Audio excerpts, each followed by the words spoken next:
श्रीराम जय जय राम. सद्गुरू श्री ब्रह्मचैतन्य गोंदावलेकर महाराज यांची प्रवचने म्हणजे जणू वेदमंत्रच. श्री महाराजांनी प्रत्येक दिवसाच्या प्रवचनाबरोबर बोधवचनही सांगितले आहे. या बोधवचनांचा विस्तार एक तत्वनाम या पुस्तकात लीलया स्पष्ट केला आहे. लेखक आहेत रामभक्त श्री रंभ कुलकर्णी. या श्री रामनाम मंत्रित पुस्तकातील आजच्या बोधवचनाचे अभिवाचन मी डॉक्टर सौ शिल्पा कुलकर्णी तुम्हा सर्व भक्तांना सादर नमस्कार करून करीत आहे. आज दिनांक 18 नोव्हेंबर. आजचे बोधवचन: भगवंतावर निष्ठा ठेवा, प्रेम ठेवा. भगवंत कष्टसाध्य नसून सहज साध्य आहे. श्रीराम. भगवंतावर निष्ठा असेल आणि भगवंताविषयी मनात प्रेम असेल तरच भगवंत कष्टसाध्य नसून सहज साध्य आहे. पण सहजता मात्र कष्टसाध्य आहे. पुण्याहून मुंबईला जाणे इतिहासकाळी मोठे कष्टाचे काम होते. सह्य पर्वत पार करणे असह्य वाटत असे. पण आधुनिक काळात घाट झाले, बोगदे झाले, रेल्वे मार्ग झाले आणि ही बिकट वाटेची वहिवाट पायाखालची अगदी धोपट मार्गी झाली. द्रुतगती मार्गाने प्रवास सहज झाला. म्हणजे मार्ग बनवायला खूपच कष्ट पडले, पण तो तुडवायला मात्र सहज सुलभ झाला. मार्ग बनवणे कष्टसाध्य असले तरी मनात जिद्द असेल, निष्ठा असेल तर कष्टातही प्रेम येते. हसत हसत कष्ट सोसण्याचे बळ भगवंत देतो. गडकऱ्यांच्या राजसन्यास नाटकात देहू नावाचे एक विनोदी पात्र आहे. त्याला छत्रपती शिवाजी होण्याचे वेड आहे.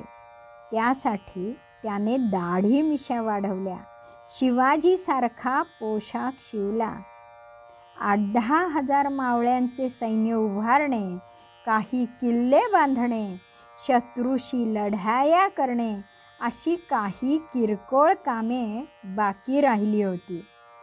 ती केल्यावर जिरेटोप घ्यायचा होता. म्हणजे बाह्यवेशाने शिवाजी होत नाही. देव, देश आणि धर्मप्रेम मनात असेल तर कष्टाचे काही वाटत नाही. वाघनखाने कोथळा फोडता येतो, आग्र्याहून सुटता येते, शत्रूची बोटे तोडता येतात, नक्षत्रासारखे 27 गडकोट बांधता येतात. सगळे कष्ट प्रेमापोटी सहज होतात आणि मग स्वयं राजलक्ष्मी अशा नरशार्दूलाच्या मस्तकावर जिरेटोप प्रदान करते. तसा भगवंत प्राप्तीसाठी अंतर्बाह्य बदल हवा. आपल्या इंद्रियांना योग्य ते वळण लावले पाहिजे. युक्ताहार विहाराने शरीराला वळण लागेल आणि प्रपंचात अनासक्त वृत्ती ठेवली तर मनही निर्मळ होईल. प्रपंचातून मनाने निवृत्त झाल्याशिवाय भगवंताचे अनुसंधान टिकणार नाही. जो साधक अंतर्बाह्य शुचिर्भूत आहे तोच भगवंताच्या प्रेमाला पात्र आहे. परमार्थातील सर्व अडथळे तो सहज पार करील. स्थूल आणि सूक्ष्म देहांचा निराश करील. कारण देहाचा अहंकारही त्याच्या साधनेपुढे टिकणार नाही.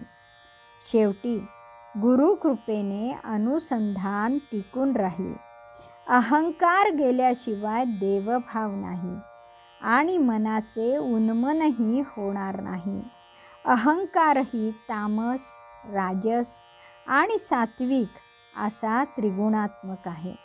जशास तसा किंवा कुणी सवाई भेटला की तामस अहंकार जातो. आपल्या कर्तृत्व शक्तीची मर्यादा समजली की राजस अहंकार मावळतो. पण सात्विक अहंकार जाणे महाकठीण काम आहे. आपल्या सत्कर्मांचा, उपासनेचा सूक्ष्म अहंकार फार खोलवर असतो. तो सद्गुरूंना शरण गेल्याशिवाय जात नाही.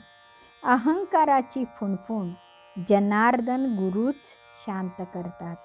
म्हणून एका भगवंताशिवाय अन्य सर्व संसार मिथ्या आहे अशी निष्ठा असेल तर भगवंताविषयी प्रेम निर्माण होईल आणि परमार्थ मार्गातील सर्व अडथळे सहज पार करण्याचे बळ प्राप्त होईल. अंतरात प्रेम असेल तर अंतरीचे धावे स्वभावे बाहेरी, या न्यायाने सर्वत्र प्रेमरूप भगवंताचेच दर्शन घडेल. सगळे अडथळे प्रेममय होतील. भक्तीत सहजता येईल. लहान मूल पहिले पाऊल मोठ्या कष्टाने टाकते, पुढे त्याच्यात सहजता येते. त्याप्रमाणे भगवंतावर निष्ठा ठेवा, प्रेम ठेवा. भगवंत कष्टसाध्य नसून सहज साध्य आहे. श्रीराम समर्थ. जानकी जीवन स्मरण. जय जय राम.